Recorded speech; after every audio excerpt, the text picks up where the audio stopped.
Hi, everybody. Hope everybody's doing well. I'm going to do a series of tutorials about basically everything I've created, scratch built on my shelf layout from the fences, which I've already done a tutorial. You can check that out in my scratch building section, to the stairwells, to the turnout, which I'm going to do today.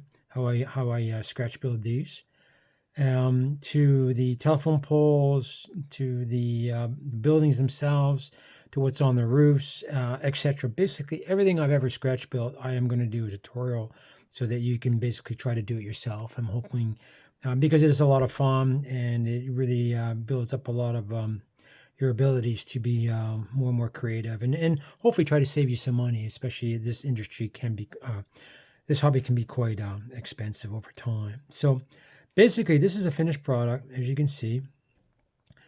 So this is one of the turnout that the hand pulled ones. So basically, what I do, and I'll show you the materials that I'm going to be using.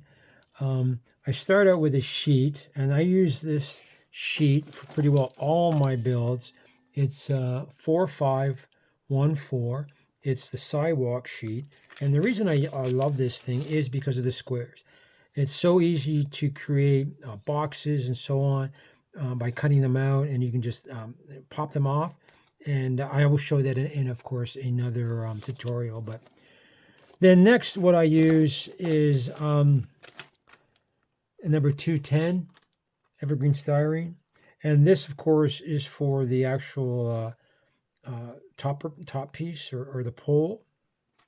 And then for the actual stand itself, which would be this part right here that you can see, is number 223. And then after that, what I'm going to use is, and then for the basically support legs, will be number 132. And then I use very thin 9010, and that's basically to cut out the small little circles that you see in various sizes. I'm just trying to get into the camera. There you go. And of course, I use the a hole punch. This is basically a leather punch. You can buy it at any hobby store. Usually Michael's carries it. It's great because it has removable tips, and I'm using basically 2.5 and 2.8 in sizes, and I'll show you what the differences are. So basically, first by using the first sheet 4514, as you can see here, it's basically 4 in the square, and I just pop them off, right, by just using a little bit of pressure. And that's my base. All right. So basically, I've created my base like so. Then I will cut the sheet using number 223, and I will attach it to the base. And basically, the size I'm using is approximately about 3 feet in HO scale, height-wise. It's a really good height for the guys. So basically, if you can see, there's the guy there in reference to the height of the turn signal. Okay, so that's how I do that. So once I do, I connect the two pieces. Then I will grab basically 218, and then again, you don't need to go this detailed, but let me just find 218. This is another piece. And 218 is going to be basically the side pieces here. It just gives a little bit more of some added detail to it. I just find it, once you complete the whole thing, it just seems to look a lot better. So basically, what you're going to do is you grab this one piece. You make sure that the squares, of course, are face down. You grab your glue. You attach it like so. You just center it best you can. That dry like it is right there. And then I will, of course, let that dry. And then the next step, I will, of course, add these. And that basically gives it, more of a secure feel to it. And those themselves are approximately about 3 feet, maybe just 3.5 feet. Of course, again, HO scale. So once I've done that, attach this piece, and that piece, then I grab the larger pole, which is basically this part here that you can see, and just add a little bit of glue, and then you attach this to here like so. All right, so you're already seeing it beginning to take shape.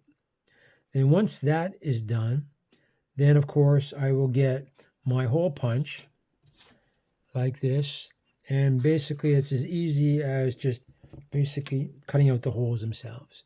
And you could do as many as you want, and of course you can use this for a lot of different things.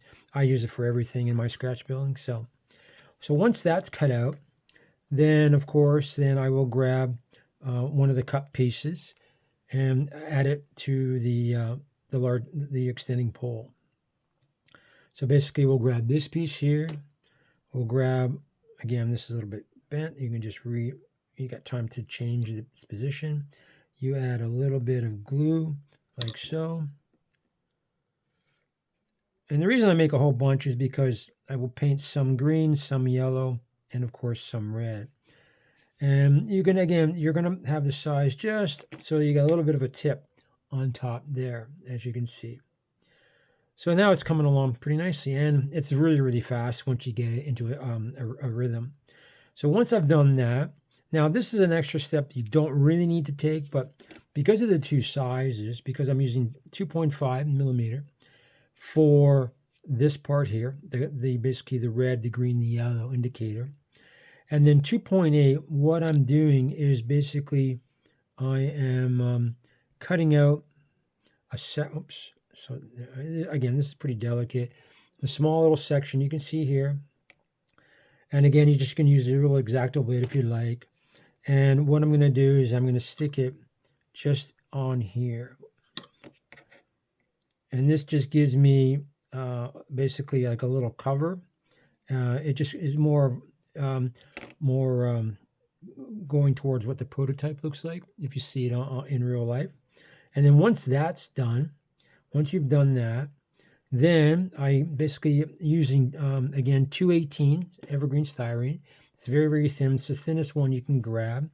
I cut small little pieces for the handle. So this is the handle, as you can see here. Again, you don't have to be exact. You can do it different ways if you like. And basically what you're going to end up is something like that. All right, so I've already got all the pieces put together. I've added 218 to the side here, 218 here, and then basically the handle, or what's basically going to turn this, is again 218. You can see how I've just angled it, and you can angle it any way you'd like. It's really, really up to you. So basically, I'll grab a little. Actually, I'll use that piece that I just put on, and then basically it doesn't matter really what side you put it on. Let me just grab a little more glue. And you can just grab one of the cut pieces that you have. I basically scratch build everything. If you can give me a picture of it, I can scratch build it. And sorry about that. It's always never works when you really want it to, especially when you're filming something, and then I just add a little bit of glue there, and there you go.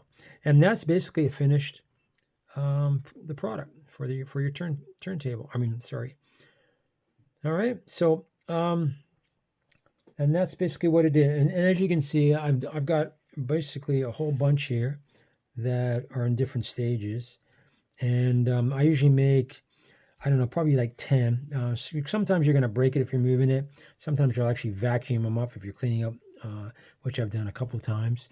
I forget about it, and all of a sudden it's disappeared, and I go, shit, sorry, I vacuumed it up. So that's basically the tutorial on how to create these. And so again, and also if you really want to go a little bit more added extra detail, you can put like a little chain, like a locking chain if you want. So again, thank you very much.